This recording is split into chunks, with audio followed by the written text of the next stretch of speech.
Selamat datang kembali di sesi pembahasan kita. Kali ini kita mau fokus ke satu prinsip yang cukup menarik nih dari materi yang Anda bagikan.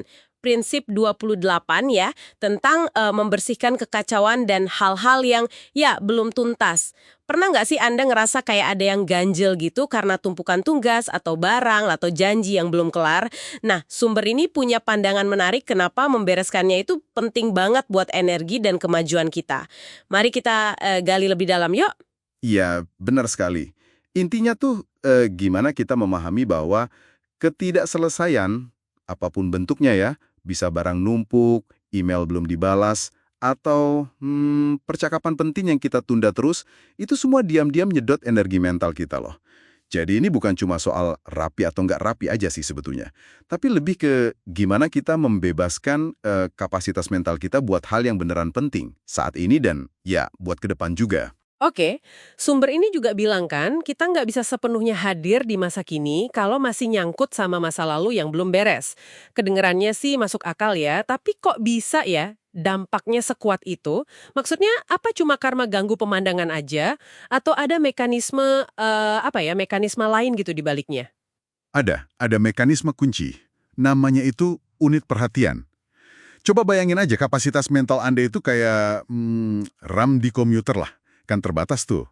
Nah, setiap tugas yang belum selesai, janji yang belum ditepati, keputusan yang menggantung, bahkan tumpukan kertas di meja, itu tuh kayak aplikasi yang jalan terus di background. Ngerti kan? Masing-masing itu makan satu unit perhatian kita. Jadi, ya semakin banyak aplikasi ini jalan, makin sedikit RAM yang tersisa buat fokus ke kerjaan penting, atau mikirin ide baru, atau bahkan ya sekedar nikmatin momen aja gitu. Energi kita jadi pecah, dan ya terkuras tanpa kita sadari. Jadi kayak ada beban mental yang jalan terus ya? Saya nggak pernah mikir dari sudut pandang energi yang terkuras gitu loh. Dan ini beneran berlaku sama kuatnya buat barang fisik juga. Kayak misalnya tumpukan baju yang udah nggak muat lagi di lemari gitu. Rasanya kan beda ya sama tugas kantor yang belum kelar. Justru itu menariknya. Sumber tersebut bilang ada kaitan erat loh. Seringkali kekacauan fisik itu ya cerminan, atau bahkan bisa memperkuat kekacauan mental kita. Misalnya nih, nyimpen barang yang udah nggak kepake atau nggak kita suka lagi, itu bisa jadi sinyal bawah sadar kalau kita mungkin takut kekurangan di masa depan. Atau ya kurang percaya sama kemampuan diri sendiri buat dapetin yang baru. Ironisnya, justru ketidakselesaian dalam bentuk tumpukan barang ini yang malah bisa menghambat datangnya kelimpahan atau peluang baru. Kenapa? Ya karena energi dan perhatian kita ketahan di situ. Dan ini berlaku buat macam-macam ketidakselesaian loh. Proyek kerjaan, hubungan yang perlu diperbaiki, sampai garasi yang udah kayak gudang barang rongsokan. Semuanya itu nguras unit perhatian yang sama. Wah, itu pemikiran yang dalam juga ya, soal hubungan antara barang fisik sama kepercayaan diri akan masa depan. Oke, jadi jelas ya dampaknya signifikan banget ke energi mental kita. Tapi nih, kalau udah terlanjur banyak banget ketidakselesaian ini numpuk, rasanya bisa, overwhelming banget nggak sih buat mulai? Gimana caranya menurut sumber ini kita bisa mulai beresin tanpa malah jadi, lumpuh duluan gitu ngeliat daftarnya? Nah, ini penting. Sumber ini sangat menekankan jangan pernah coba beresin semuanya sekaligus.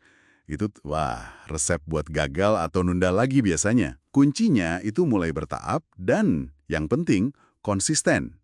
Langkah pertama ya identifikasi dulu. Sadari dan mungkin catat aja area-area mana aja sih yang rasanya belum tuntas di hidup Anda.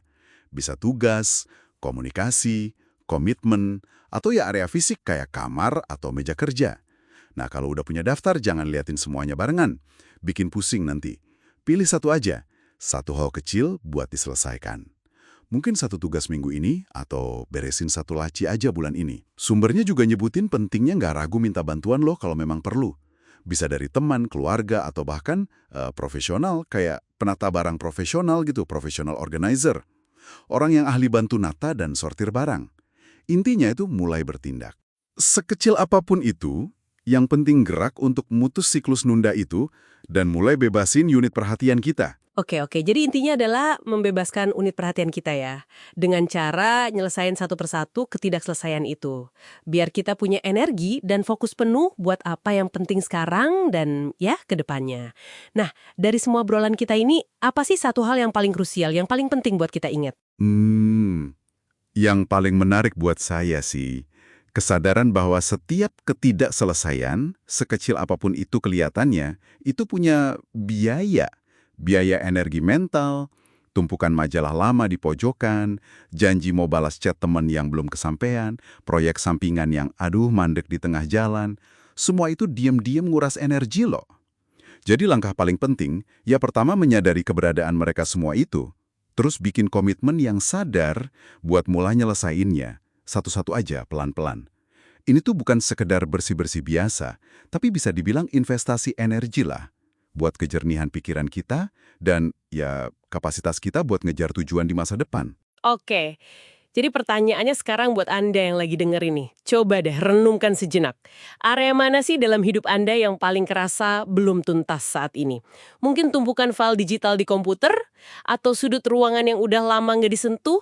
Atau mungkin percakapan penting yang Anda tunda terus? Nah, langkah konkret apa, sekecil apapun itu, yang bisa Anda ambil minggu ini juga untuk mulai membereskannya? Dan coba rasakan sendiri nanti, gimana energi mental Anda mulai kembali terisi.